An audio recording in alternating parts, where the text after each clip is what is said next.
नमस्कार साथियों, स्वागत है आप सभी का कृष्णा एकेडमी के यूट्यूब चैनल पे। दोस्तों, आप में से बहुत सारे लोग कल से ही लगातार मैसेज कर रहे हैं कि सर क्या ऐसा कोई सरकारी आदेश आ गया है कि सभी जो सरकारी प्राइमरी स्कूल हैं, ये जो जूनियर स्कूल हैं, ये सभी प्राइवेट हो जाएंगे। अगर सर ऐसा हो जाएगा तो हम लोग का क्या होगा, जो 2017 से सरकारी मास्टर बनने के सपने सजोए हुए हैं और भर्ती का इंतजार कर रहे हैं, और इस भर्ती का हम लोग बेसब्री से इंतजार करें 4-5 सालों से, तो हम लोग का भविष्य क्या होगा? क्या अब जो सुपर टेट की जो वैकेंसी आएगी वो संविदा पे आएगी या आएगी भी कि नहीं आएगी? इस बारे में सर बताइए, बहुत परेशान हैं हम लोग ये न्यूज़ सुन के। तो देखिए, ये जो निर्देश जारी हुआ है इसके बारे में आज हम लोग चर्चा करेंगे। निर्देश क्या जारी हुआ है पहले तो इसके बारे में हम लोग जानेंगे, उसके बाद से इसका इम्पैक्ट क्या पड़ेगा आपकी आने वाली भर्ती पे। जो आपकी आने वाली भर्ती है वो आएगी भी कि नहीं आएगी, अब आएगी भी तो क्या प्राइवेट होके आएगी यानी संविदा पे आएगी या परमानेंट टीचर के रूप में आएगी? इस तरीके की बातें आज हम लोग बात करेंगे। इस वीडियो थोड़ा लंबा हो सकता है लेकिन सटीक एनालिसिस मिलेगा। क्या कर रही है सरकार, क्या ऐसा परिषदीय स्कूलों में ऐसा काम चल रहा है, ये सभी जानकारी आप लोगों को इस वीडियो के तहत मिलने वाला है और सबसे सटीक जानकारी मिले क्योंकि हम लोग इसी विभाग से जुड़े हुए हैं। चलिए फिर बताते हैं कि क्या है चीज़ें। ठीक है, बेसिक शिक्षा अनुभाग के तहत 6 अक्टूबर 2022 को एक नोटिस जारी किया है जिसमें यह निर्देश दिया गया है और इसका विषय क्या है कि राष्ट्रीय शिक्षा नीति 2020 के अनुसार परिषदीय प्राथमिक एवं उच्च प्राथमिक विद्यालयों का निजी विश्वविद्यालयों के साथ युग्मन का मतलब क्या होता है? ट्विनिंग या पेयरिंग किए जाने के संबंध में निर्देश जारी किया गया है। यानी कहने का मतलब ये है कि राष्ट्रीय शिक्षा नीति 2020 के अनुपालन में विद्यालयों के अलगाव को समाप्त करने, एकीकृत शिक्षा को बढ़ावा देने, विश्वविद्यालयों को अतिरिक्त संसाधन उपलब्ध कराने, शिक्षकों से बेहतर संयोग समन्वय के साथ ही विद्यालयों के बीच पारंपरिक सकारात्मक एवं सहयोगात्मक वातावरण सृजन करने हेतु विद्यालयों की युग्मन ट्विनिंग का निर्णय लिया गया है।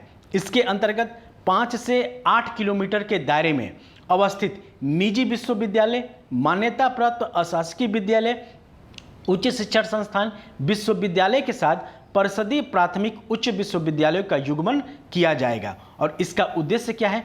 इसका युग्मन का मतलब क्या होता है कि ये दोनों जो प्राइवेट संस्थाएं हैं, जो प्राइवेट स्कूल हैं, प्राइवेट विश्वविद्यालय हैं या जो प्राइवेट इंस्टीट्यूट हैं, इसके साथ सरकारी स्कूल के जितने भी सरकारी परिषदीय स्कूल या जूनियर के जितने भी स्कूल हैं जो 5 से 8 किलोमीटर के दायरे में आते हैं, इन सभी दोनों स्कूल मिलकर यानी प्राइवेट स्कूल मिलकर और सरकारी स्कूल मिलकर एक दूसरे के साथ अपना इक्विपमेंट है, जैसे कि लाइब्रेरी हो गया, कंप्यूटर लैब हो गया, और जो दोनों टीचर मिलकर, दोनों विद्यालयों के टीचर और प्रिंसिपल मिलकर एक दूसरे के साथ साझा करेंगे अपनी सारी चीज़ों को, अपने नॉलेज को साझा करेंगे, एक दूसरे के साथ कंपटीशन करेंगे, ग्रुप स्टडी करवाएंगे।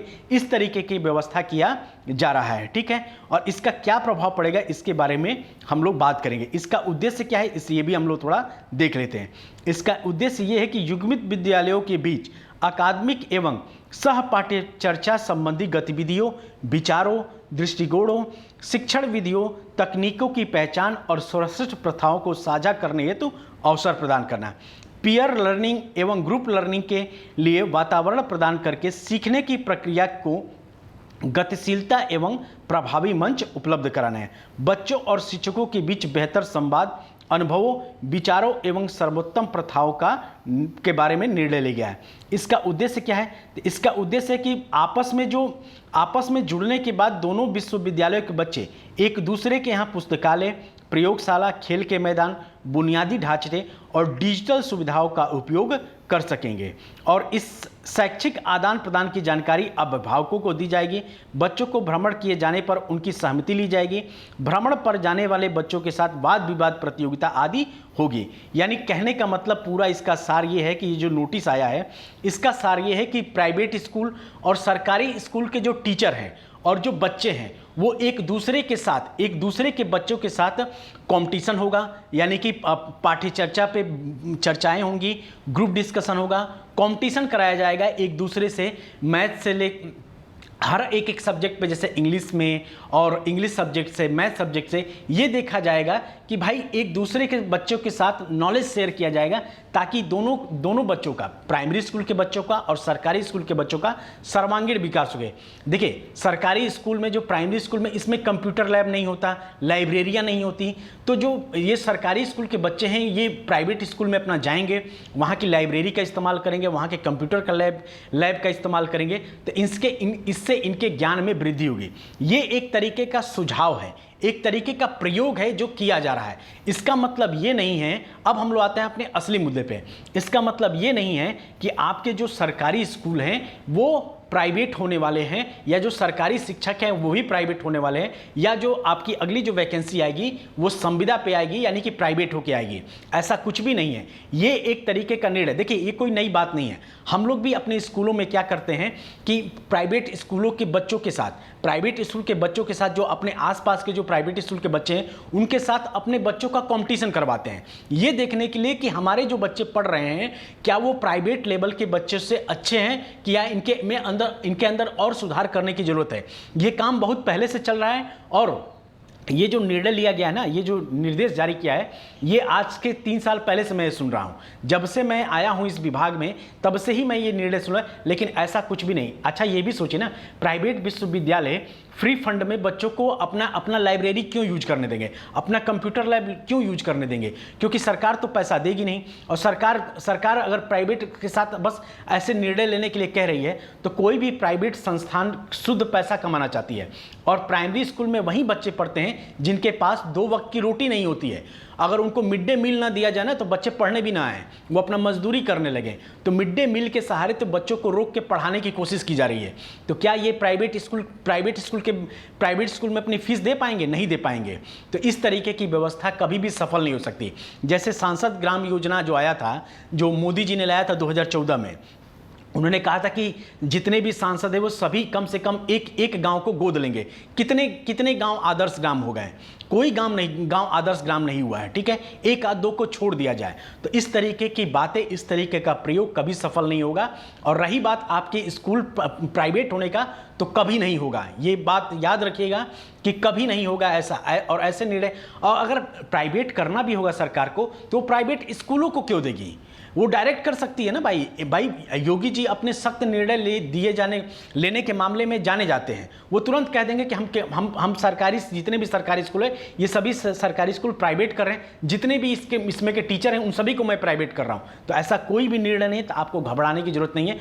ये एक तरीके का प्रयोग है, और ये जो प्रयोग है, ये जो सभी टीचर हैं, जितने भी बच्चे आपके 68,500 में और 69,000 वैकेंसी में जो टीचर भर्ती हुए हैं, ये सभी अपने स्तर पे इस तरीके के काम कर रहे हैं। क्योंकि हम देखिए, जो भी आदमी पढ़ा लिखा रहता है, जैसे मान लीजिए कि 68,500 और 69,000 वैकेंसी में जो बच्चे आए हैं वो पढ़ लिख के आए हैं, BTC BEd किए हैं, उसके बाद से टेट एग्ज़ाम पास किए हैं, उसके बाद से सुपर डेट जैसी टफ वैकेंसी को पास किया है, उसके बाद से उनको सिलेक्शन हुआ है।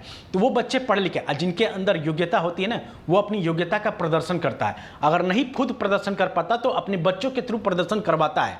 तो जो भी नए नए बच्चे सेलेक्ट हुए हैं, इनके अंदर क्यूरियोसिटी है कि अपने बच्चों को हम बेहतर से बेहतर कंटेंट दें। प्राइवेट स्कूल में जो बच्चे पढ़ते हैं, हम लोग दिखा सकें कि अब जो सरकारी स्कूल, जो पहले से बदनाम था कि सरकारी स्कूल के मास्टर पढ़ाते नहीं है बच्चों को, इस बदनामी को दूर करने के हम लोग प्राइवेट इंस्टीट्यूट के बच्चों को बुलाते हैं, या हम अपने बच्चों को वहाँ लेकर जाते हैं, ग्रुप डिस्कशन करवाते हैं, कॉम्पिटिशन करवाते हैं, हर एक सब्जेक्ट में, मैथ में, इंग्लिश में, साइंस में, हर सब्जेक्ट में कॉम्पिटिशन करवाते हैं, ताकि ये देखने के लिए कि हमारे जो बच्चे हैं वो बेहतर हैं कि नहीं। ठीक है, तो इस तरीके का एक बस प्रयोग है, और इस तरीके के प्रयोग से आपको बिल्कुल घबराने की जरूरत नहीं है। मैं बार बार कहता हूं कि दोस्तों, सरकार अब धीरे धीरे, देखिए ऐसे निर्णय पहले निर्णय लिया जाता है, उसके बाद से ही आदेश जारी होता है। तो धीरे धीरे सरकार इसी माध्यम से, अगर ये प्रयोग सफल हो गया किसी न किसी कारणवश से, तो याद रखिएगा धीरे धीरे आपके स्कूल जो हैं वो प्राइवेट हो सकते हैं। लेकिन अभी तुरंत हो जाएगा ऐसा कुछ भी उम्मीद नहीं है। इसलिए इसलिए जो भी निर्णय है, जो भी आपकी आने वाली वैकेंसी, उसमें आप लोग का अगर सिलेक्शन चाहते हैं तो मेहनत करना शुरू कर दिए। ये जो 10 दिन वाली पढ़ाई आप लोग करते हैं ना कि 10 दिन बचा है, आप 10 दिन में मैराथन करा दी, उसी से सब फंस जाए और हम सेलेक्ट हो जाए, तो ये 10 दिन वाली पढ़ाई की आदत छोड़िए। आपको लगातार मेहनत करना अगर सिलेक्शन लेना है तो, वरना अगर आपको बस भीड़ का हिस्सा बनना है, या तो आप भीड़ का हिस्सा बने, क्योंकि अभी आने वाली सुपर टेट वैकेंसी में कम से कम 12 लाख बच्चे भाग लेंगे। क्या उन 12 लाख बच्चों का सिलेक्शन हो जाएगा? नहीं होगा, क्योंकि वैकेंसी उतनी नहीं है। वैकेंसी आएगी 50,000 60,000, बच्चे कितने फॉर्म भरेंगे? 12 लाख फॉर्म भरेंगे। तो आपको पढ़ना है, जब तक आप पढ़ेंगे नहीं तब तक आपका सिलेक्शन नहीं होगा। और इस तरीके का न्यूज़ देख के आप लोग परेशान हो जाते हैं, ठीक है। तो पहली बात तो देखिए, एक कहावत है कि जब आपके पास बहुत ज़्यादा आपको खुशी मिले तो बहुत ज़्यादा खुश नहीं होना चाहिए, और जब कोई दुख मिले तो बहुत ज़्यादा इतना भी दुख मत हो जाए कि डिप्रेशन में चले जाएं।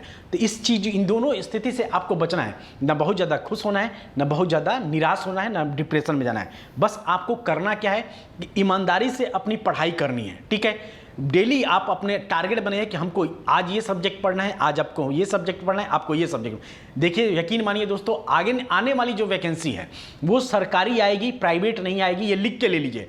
अगर प्राइवेट आ गई तो मैं यूट्यूब चैनल पढ़ाना छोड़ दूंगा, आप जो कहेंगे वो मैं हार जाऊंगा, ठीक है। तो आप लोग बिल्कुल परेशान मत है, आपकी जो आने वाली वैकेंसी है वो बिल्कुल सरकारी आएगी, आप सरकारी मास्टर बनेंगे। संविदा पे नहीं आपकी भर्ती होगी ना कुछ होगा, लेकिन हाँ, आप कोशिश करिए कि इसी आने वाली वैकेंसी में आपका सिलेक्शन हो जाए, ठीक है। इसलिए लगातार मेहनत करते, अभी से मेहनत करते रहिए। ये मत सोचिए कि 2 महीने की पढ़ाई करके हम सिलेक्शन ले लेंगे। ऐसे लोग क्या होता है ना, लास्ट में 1 नंबर या 2 नंबर से रह जाते हैं। मेरे बहुत सारे ऐसे दोस्त हैं जो 69,000 वैकेंसी में 1 नंबर से, आधे नंबर से, पॉइंट नंबर से रुक गया उनका सिलेक्शन। और उनका दुख समझिए, 2019 की वैकेंसी, 2020 की वैकेंसी आ गया, 2022 खत्म हो गया, यानी 2 साल अब उनको और इंतजार करना पड़ता। थोड़ा सा मेहनत किए होते तो शायद उनका भी सिलेक्शन हो गया होता, लेकिन खैर कोई बात नहीं। लेकिन आप लोग दूसरों की, कहते हैं ना कि समझदार इंसान दूसरों की गलतियों से सीख लेता है। आप खुद वो गलती करेंगे तो आपके पास उम्र कम पड़ जाएगा सीखने के लिए, ठीक है। तो इसलिए दूसरों की गलती को सीखिए, इसलिए लगातार अपनी पढ़ाई जारी करते रहिए। मेन सब्जेक्ट को लगातार पढ़ते रहिए। जैसे करंट अफेयर 30 नंबर का आता है, तो करंट अफेयर आपको डेली पढ़ना है, डेली पढ़ते रहना है। मैं करंट अफेयर पढ़ा ही रहा हूँ, उसके बाद से आपका सीडीपी है, मैथ है, इन सब सब्जेक्ट पे फोकस करिए, हिंदी पे फोकस करिए, क्योंकि यहीं से आपके 100 नंबर के प्रश्न आ जाते हैं। और कोशिश करिए कि ये इसी वैकेंसी में, इसी जो अगली वैकेंसी आपकी आएगी, जो भी 60,000, 65,000, 69,000, जो भी 97,000, जो भी जितनी वैकेंसी आए, इसमें अपना सिलेक्शन ले लीजिए। और इस न्यूज़ से घबराने की जरूरत नहीं है, इससे आपका जो वैकेंसी है इसके कोई प्रभाव नहीं पड़ेगा। आपकी जो सुपर टेट की वैकेंसी आएगी वो आपकी परमानेंट आएगी, और आपको बिल्कुल सरकारी मास्टर बनेंगे, ना कि संविदा पे आपका होगा और ना ही कुछ है। ये प्रयोग है, प्रयोग होते रहते हैं और ये प्रयोग कभी सफल नहीं हुआ। आखिर ये भी तो सोचिए कि प्राइवेट स्कूल वाले क्या भांग खाए हैं क्या, कि फ्री फंड में अपना कंप्यूटर लैब यूज करने देंगे, अपनी लाइब्रेरी यूज करने देंगे, ठीक है। ऐसा कुछ भी नहीं है। अगर सरकार ये कह दे कि नहीं, हम इसका एक मुआवजा या एक फीस देंगे, तो क्या वो बच्चे, प्राइमरी स्कूल के बच्चे फीस दे पाएंगे? नहीं दे पाएंगे। सरकार अपने जेब से तो देगी नहीं, ठीक है। सरकार फंडिंग करेगी नहीं, तो कौन देगा? तो बच्चे तो दे नहीं पाएंगे, क्योंकि बच्चे इसलिए नहीं दे पाएंगे कि अगर मिड डे मील स्कूल न चले ना भाई साहब दोस्तों, अगर प्राइमरी स्कूल में तो बच्चे पढ़ने तक ना आए, मिड डे मील खाने के बाद बच्चे भाग जाते हैं। प्राइमरी स्कूल की स्थिति ये है, रुकते ही नहीं है, वो बस आते ही हैं कि बस हमको खाना खाना है, पढ़ने के लिए वो नहीं आते हैं। अगर उनको खाना नहीं मिले ना, सही बता दें, एक भी बच्चा प्राइमरी स्कूल में पढ़ने ना आए। मिड डे मील चलाया गया इसीलिए ताकि बच्चों को रोक के रखा जाए, ताकि बच्चों को पढ़ाया जा सके। और सरकारी स्कूल में वही बच्चे पढ़ते हैं जो बहुत ही गरीब हैं, जिनके पास 2 वक्त का खाना नहीं है, कपड़े पहनने के लिए कपड़ा नहीं है। सरकार की तरफ से 2 ड्रेस मिल जाता है, बैग मिल जाता है, सब कुछ मिल जाता है, उनको किताबें फ्री में मिल जाती हैं, ऊपर से मिड डे मील मिलता है, इसलिए बच्चे वो पढ़ने आते हैं। अगर आप सरकार को बस लगे कि नहीं बच्चे वाकई में पढ़ने आते, तो बस मिड डे मील खत्म कर दे, एक भी बच्चा पढ़ने नहीं आएगा। तो ये सच्चाई है सरकार की, ठीक है। तो आप लोगों को घबराने की जरूरत नहीं है, बिल्कुल पेशेंस के साथ। मैं तो बस यही कहूँगा। और ये जो आपस में आप लोग लड़ते रहते हैं ना, बीटीसी बाहर होना चाहिए, बीएड बाहर हो जाना चाहिए, ये है वह, 12 लाख बच्चे हैं आप लोग। 12 लाख बच्चे अगर एक साथ मिलकर अपने हक की लड़ाई लड़ेंगे ना, सरकार के नाक में दम हो जाएगा। ऐसा कोई भी निर्णय का पुरजोर विरोध होना चाहिए, सभी टीचर विरोध करें, सभी बच्चे विरोध करें, तब जाके ये बात बनेगी।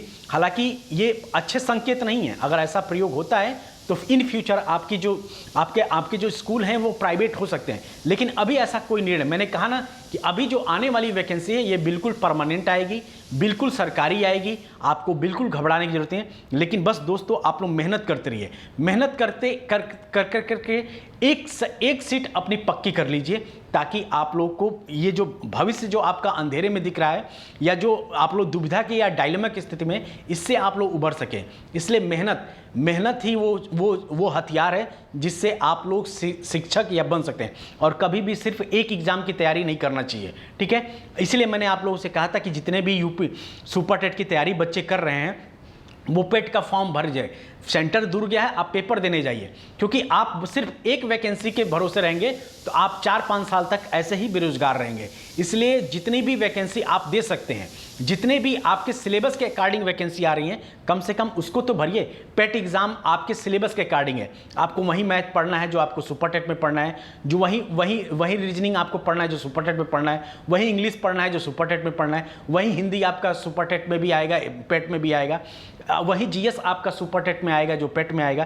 तो इस तरीके के एग्जाम को आप लोग दीजिए ताकि आप लोग को और मौका मिले और आप लोग आगे बढ़ सकें, ठीक है।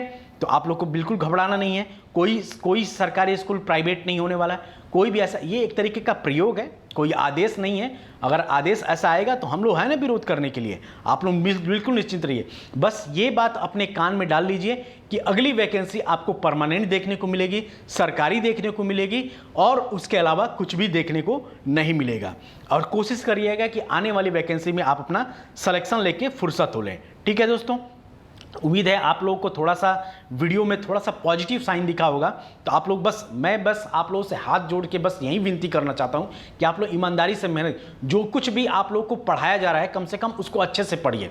जो करंट अफेयर आपको पढ़ाया जा रहा है उसको अच्छे से देखिए। 16 से 17 मिनट का करंट अफेयर है, उससे 30 के 30 प्रश्न आपके डायरेक्ट फंसेंगे। जिस तरीके से मेहनत किया जाता है उस करंट अफेयर पर ना, उस तरीके से मेहनत शायद ही कोई करता होगा इतने कम समय में। जो भी आप लोग को कंटेंट दिया जाता है भरसक ऑथेंटिक देने की बात की जाती है, ठीक है। एक दो गलतियां होती हैं, उसको मैं बाद में आप लोगों को बता भी देता हूं कि भाई ये इस क्वेश्चन में ये आंसर होगा, तो इस तरीके की बात होती है। यानी हर तरीके से आपको सहयोग दिया जा रहा है, वो भी फ्री ऑफ कास्ट। इसका लाभ लीजिए, अपना जल्दी से सिलेक्शन लीजिए और अपने माँ बाप का, हम लोग का भी नाम रोशन करिए। हम लोग जब आप कहेंगे कि भाई आपका सिलेक्शन हो जाने के बाद आप लोग बस इतना कह देंगे कि हमने इस सर से पढ़ा और मेरा सिलेक्शन हुआ है, तो इससे बड़ी खुशी की बात कुछ भी नहीं हो सकती, ठीक है दोस्तों। तो उम्मीद है आपको ये चीज़ें बात अच्छी लगी होंगी, इस पर अमल करिएगा। जय हिंद, जय भारत।